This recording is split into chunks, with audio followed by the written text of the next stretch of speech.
here we are again, and we've made it to this place yet again, the same place that we've always ever been, but it's a different place every time we arrive. So which one is it? I don't know. Is it the same? Is it different?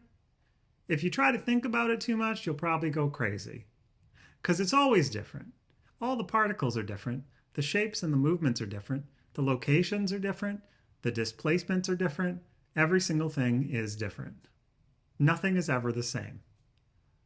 So if that's really all that there is, which I feel like there is, then why would we even bother thinking that things are the same when they really never are? There's nothing that is the same. Every single thing, including this pen, including this piece of paper, it's always constantly changing. Like there must be atoms coming off of this paper. Oh, I don't want to show you my notes. Those are secret notes. But there must be atoms coming off of this paper, and you can pause the video and see what the secret notes were. Coming off of this paper, I'm going to keep saying that over and over again, but there must be atoms coming off of this paper every single second, right? It doesn't stay stable. How long can a piece of paper really stay stable? How long can a human being really stay stable? Obviously, I'm not stable. I'm not stable in any sense of the word, whether you talk about my mental stability, whether you talk about my physical bodily stability. I mean, there's bacteria flying off my skin right now. There's dead skin cells falling off my head right now. There's energy coming out of my literal chakra right now, and all kinds of other things that are just constantly changing. So all that stuff is to say that none of that stuff is me. None of that stuff is stuff, and it's not fixed in any way, shape, or form. Okay, so it's all always changing, right? So why does our brain decide that it wants to think that a thing is a thing? For example, I was walking in the woods yesterday, and it's this almost, I think it's a story or a trope. When you step in a river, which I did, it's never the same river twice. And I almost think that that saying doesn't even do it justice. But I was looking at the river trying to think about that saying and thinking about the fact that all the water is moving, and yet I stepped in the river on the way out, and then I stepped in the same river on the way back, but it obviously wasn't the same river. It was in the same space, like the location relative to all the other things that are more fixed in the forest, like the trees and the path. They didn't really move. Like it's more or less the same path, but at the same time, it's not. Like they did move relative to different things. The Earth moved in that time. It was orbiting around the sun. So by the time I went out on the trail and back, well, then the river wasn't in the same place that the river was before. Okay, so number one, the river itself has moved because the Earth has moved. Okay, but also all the pieces of the river have moved. They've gone downstream. There were water particles that were there and they're no longer there. So none of that is the same. Now, the bed of the river is maybe more stable, but not really, because obviously silt and obviously the water moves through the sand and it shifts the bed of the river depending on the speed of velocity of the water, the volume of the water, gravity, wind, all kinds of different things. So the bed of the river is slowly shifting and changing as well. That's not the same. All right. Well, what about the rocks that make up parts of the foundation of the river? Well, those are shifting too. Rocks obviously move. Have you ever heard of an earthquake? So the rocks are moving, and even rocks decompose over time too. So those are changing. All right. So well, what about that river is it that's the same? Because in the saying, they say, well, it's not the same river, but it's also the same river. So I'm stepping in the same river, thinking to myself, oh, I remember this river from the last time I walked in it, or like the 100 times I've walked in this same river. But it's never been the same river. All the particles have been different. The movement and the location has been different. The Earth has been moving. The sun has been moving. The galaxy has been moving. Everything's been moving. So what about the river is the same? That's my question. What about the river is the same? If everything about the river is different, why would you call it a river? If I could figure out that question, probably I might feel at peace. Because I already know everything's changing. I already know that. Nothing ever stays the same. In every way, it's changing.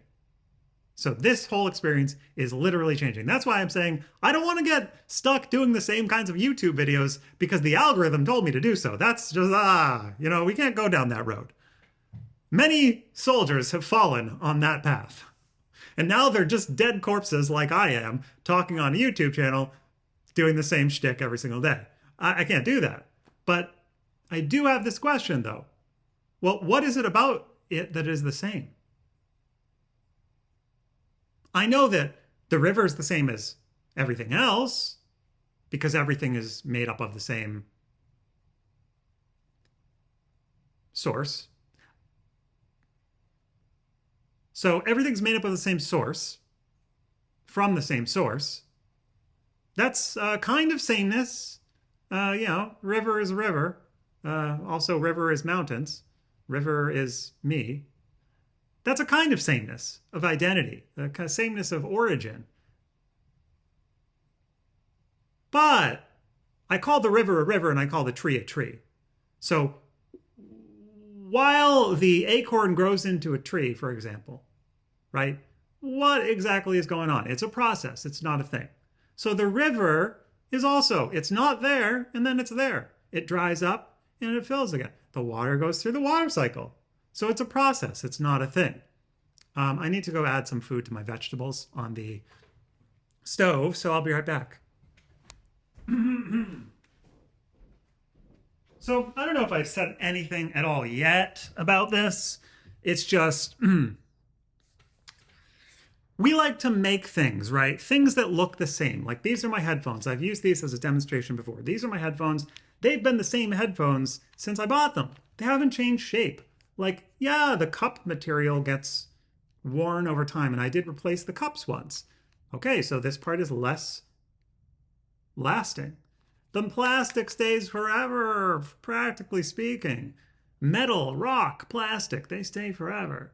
So what have we done? We have engineered the universe in a way so that we can create longer lasting shapes, configurations of atoms and molecules because it's useful, convenient. I don't know, man. But here's that. That's so not even the point. Every single thing, no matter how long it lasts, doesn't last. So who cares about plastic? You can get just lost on these sidetracks that make no difference to the point. The point is, what is it that doesn't change? But moreover, what is it about a thing that doesn't change? What is it about a pen that makes it a pen? It doesn't, because pens didn't exist and then they did. Someday they won't exist. There's no way that in a million years from now, if people are still alive, they're still going to be using pens. Of course not. So pen is a temporary phenomenon. It's a process, just like everything else. It's not a thing. It doesn't have a fixed identity. It is not an object.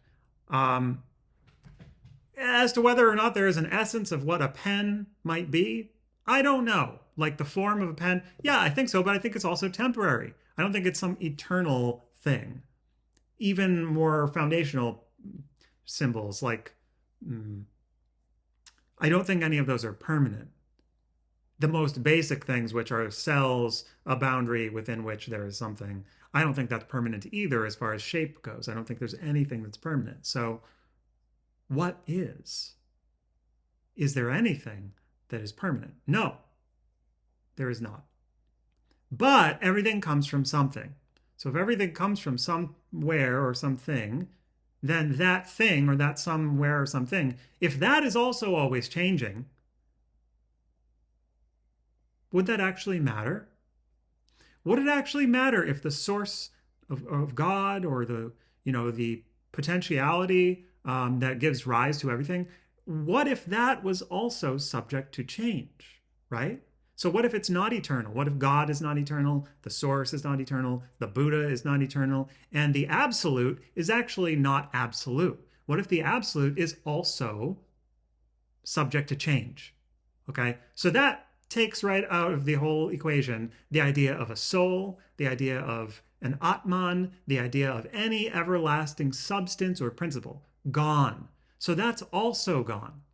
So everything is subject to change, and yet nothing, if there is nothing, then it can't change because nothing is nothing.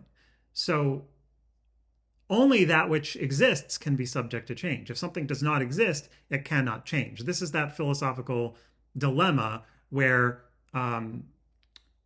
there must be the opposite of something. So if there's everything, and there's change, there must be nothing, and there must be whatever the lack of change would be, which is eternalness or infinityness or something. So that's only like a mental understanding that there must be the opposite. But I'm saying, well, what if that eternalness or godness also is subject to change?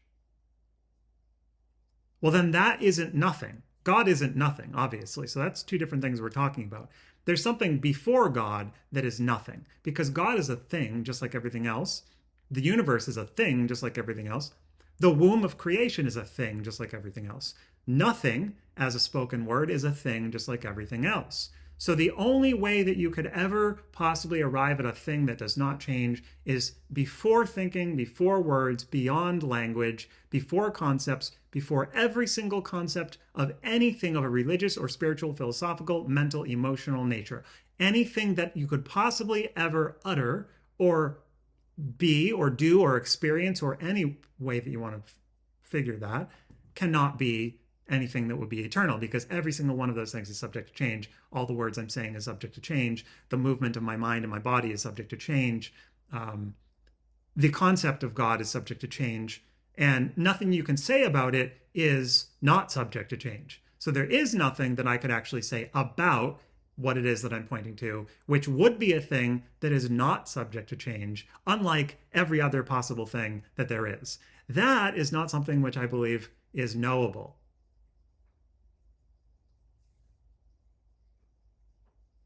Or is it just hard to know?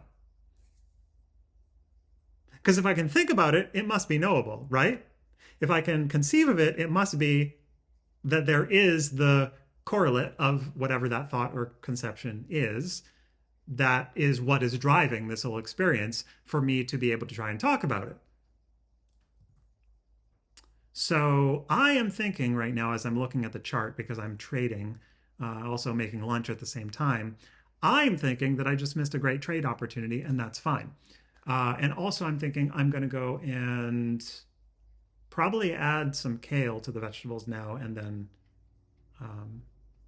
maybe come back. Maybe I'll come back. We'll see.